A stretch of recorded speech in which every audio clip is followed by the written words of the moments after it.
damai sejahtera Allah yang melampaui segala akal, kiranya itulah yang memelihara hati dan pikiran saudara-saudara dalam Kristus Yesus Tuhan kita. Amin. Jemaat Tuhan, khotbah untuk kita semua pada minggu ini diambil dari Imamat pasal 25 ayat pertama sampai 10. Imamat 25 ayat pertama sampai ke 10, demikianlah bunyinya. Kami akan bacakan, baiklah kita ikuti dalam hati kita masing-masing.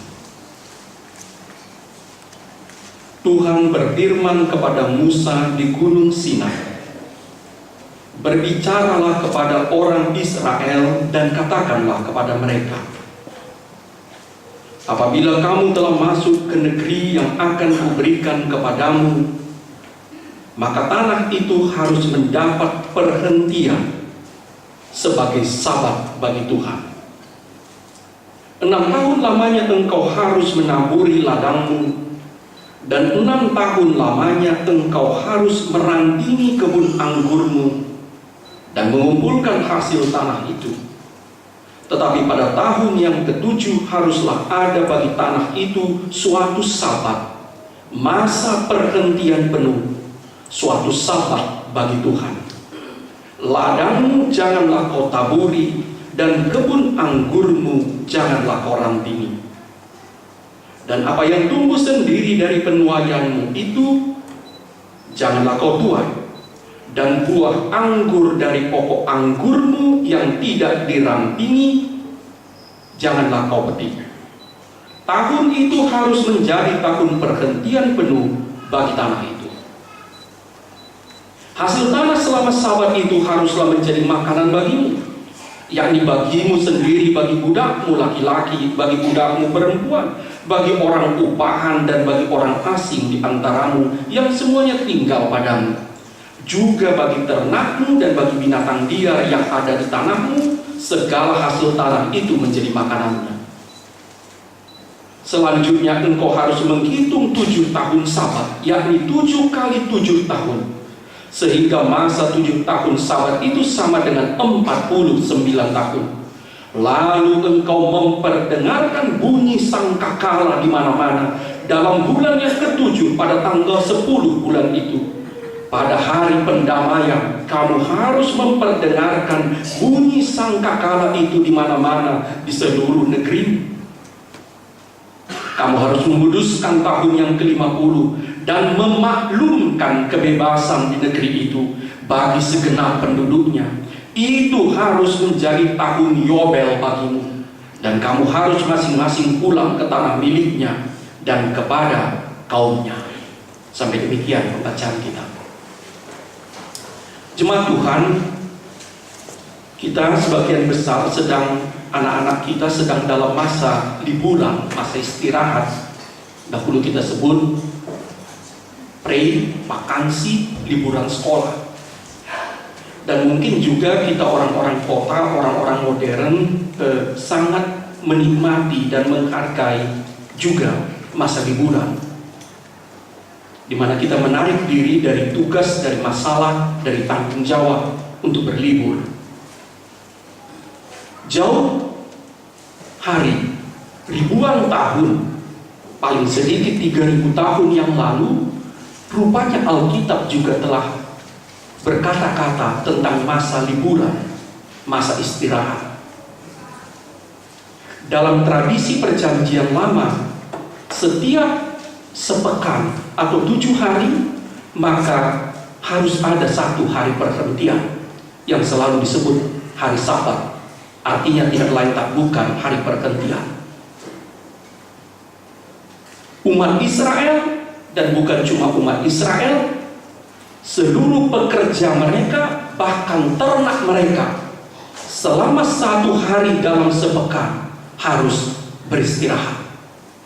Dan tradisi itulah yang kita warisi sekarang ketika akhir pekan pada hari Minggu, atau sekarang menjadi 2 hari, hari Sabtu dan Minggu, kita beristirahat. Alasannya ada 2.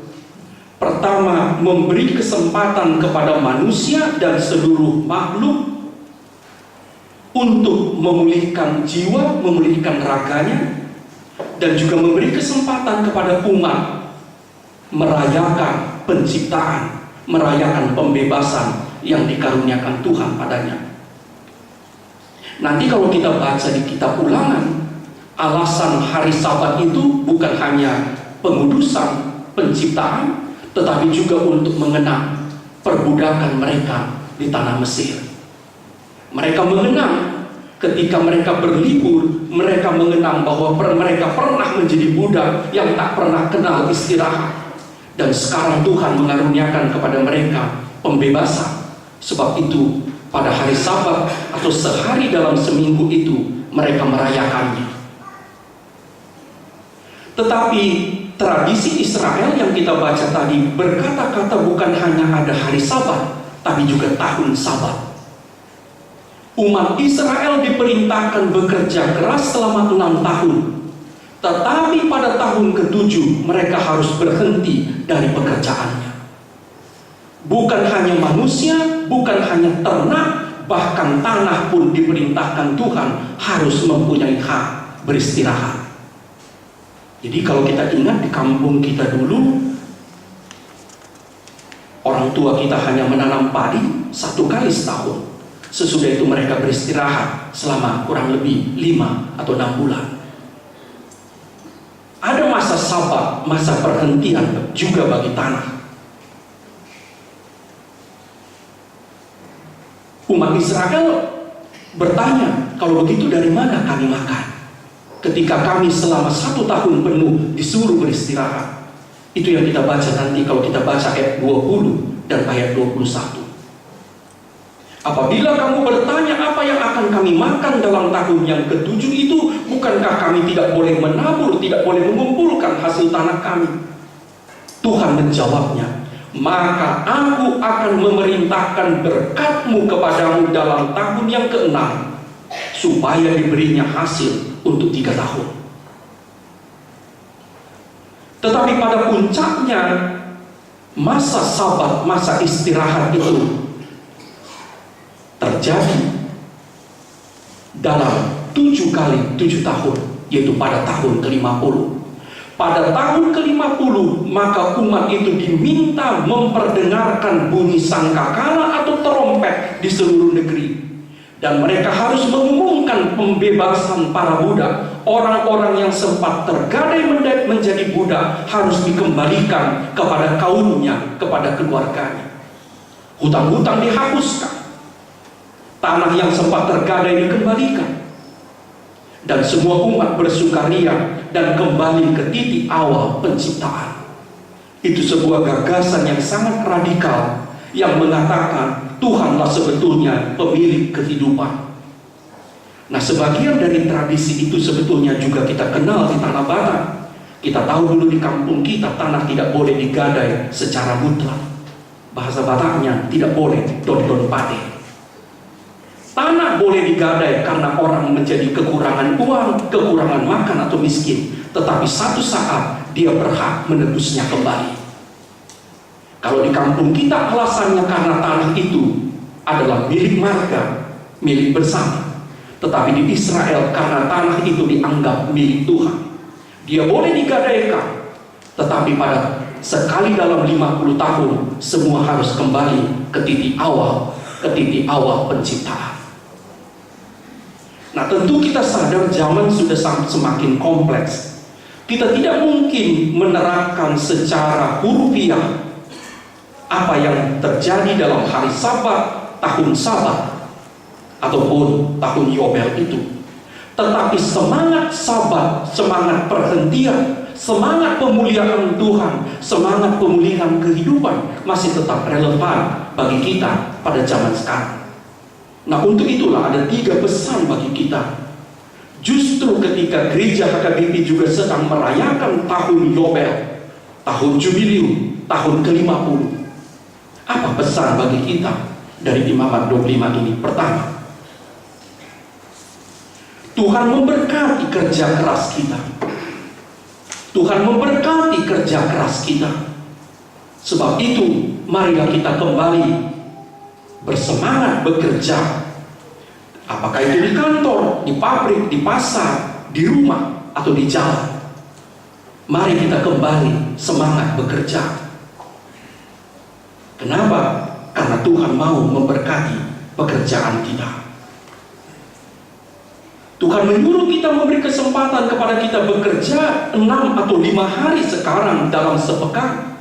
Tuhan memberikan kita hari-hari dan tahun-tahun untuk kita bekerja sepanjang kita sehat. Mari kita bekerja. Mari kita doakan senantiasa pekerjaan kita supaya diberkati oleh Tuhan. Dan mari kita kerjakan apa yang selalu kita doakan. Itu 2 hal yang boleh selalu dibolak-balik. Mari kita senantiasa mendoakan pekerjaan kita, tetapi mari kita senantiasa mengerjakan doa-doa kita.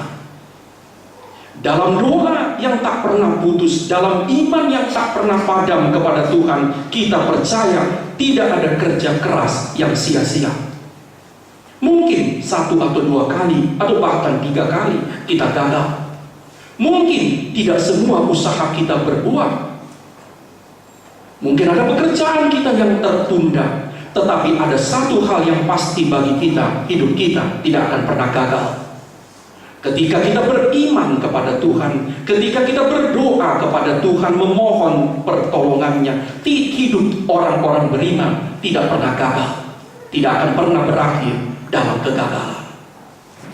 Karena itu, kita tetap berharap, kita tetap bertekun. Saudara-saudara, menurut kami pada tahun jubilium ini, mari kita menjadikan kerja keras, menjadikan ketekunan sebagai bagian dari jiwa kita, orang-orang beriman, warga gereja AKBP.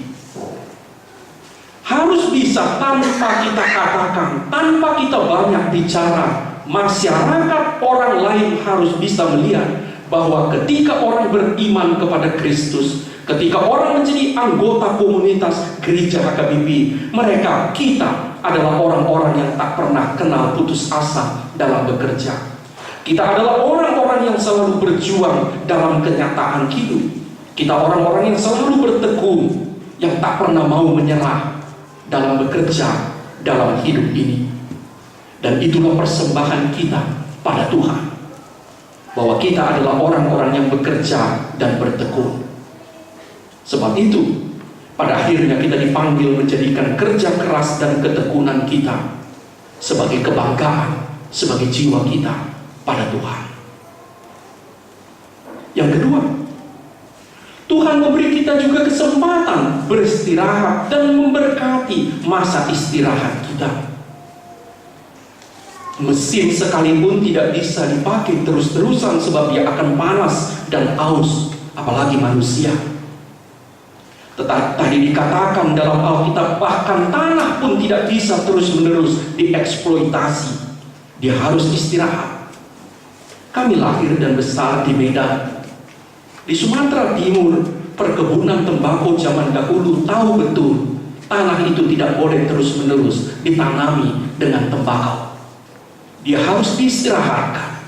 Dia harus dihutankan kembali supaya dia kembali menjadi subur.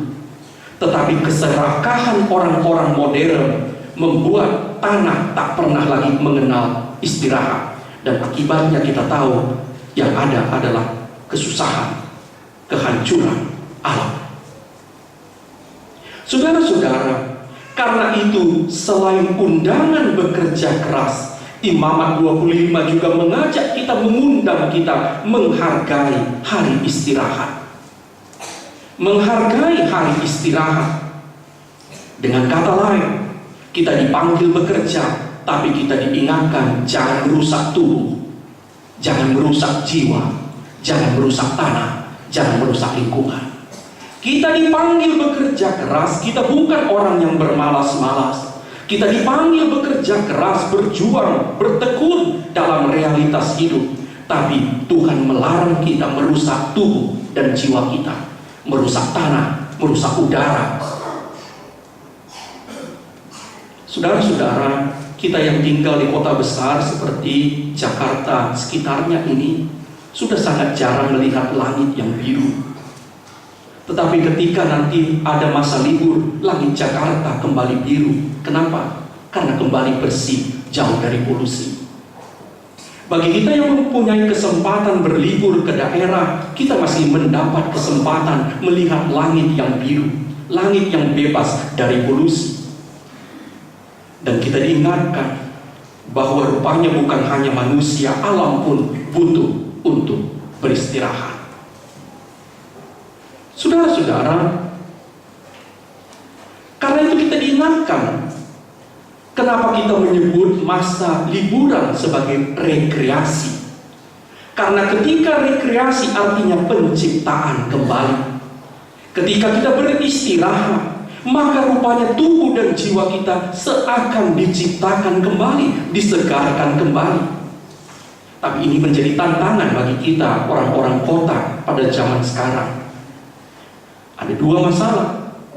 Kita libur ke puncak, bukannya makin segar, tapi makin lelah karena macet jalan. Dan kemudian bertengkar suami istri di jalan karena 3 jam terjebak macet. Atau masalah yang kedua, karena mahal biaya hiburan, mahal biaya rekreasi. Karena itu kita semakin dipanggil semakin kreatif. Bagaimana kita bisa beristirahat, menerima istirahat juga sebagai anugerah, sebagai karunia Tuhan. Kemarin kami mengantar bersama guru-guru sekolah minggu anak-anak kita liburan ke Ciseeng dari pagi sampai siang. Saya melihat mata mereka begitu indah menikmati masa liburan itu. Menurut saya, itu salah satu tugas gereja. Kita harus salah satu tugas gereja memberi kesempatan anak-anak kita berlibur. Dan kalau boleh, gereja ini juga menjadi tempat rekreasi bagi anak-anak kita, di mana mereka merasa diciptakan kembali, di mana mereka mendapatkan sukacita. Dan saya percaya, bila anak-anak kita merasakan HKBP Serpong ini adalah salah satu tempat yang paling indah di dunia, tempat yang paling menyenangkan di dunia, mereka tidak akan pernah lagi lari dari kita.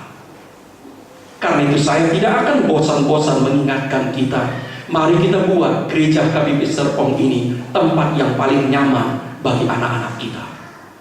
Salah satu, supaya kita dukung juga program perpustakaan anak itu. Sebab dengan membaca sebanyak-banyaknya, anak-anak kita akan semakin hidup, semakin kaya jiwanya, semakin disegarkan. Saudara-saudara, inilah tantangan bagi kita. Mungkin karena tekanan ekonomi, mungkin juga karena kekhawatiran yang berlebihan, mungkin juga karena desakan persoalan. Kadang-kadang kita semakin kurang merasakan makna istirahat sebagai pemberian Tuhan.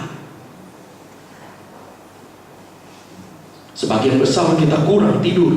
Kalaupun kita tidur, kadang-kadang sebagian orang tidak bisa lagi tidur nyenyak. Sebagian orang karena terlalu sibuk bekerja, tidak mempunyai waktu untuk duduk, untuk tenang.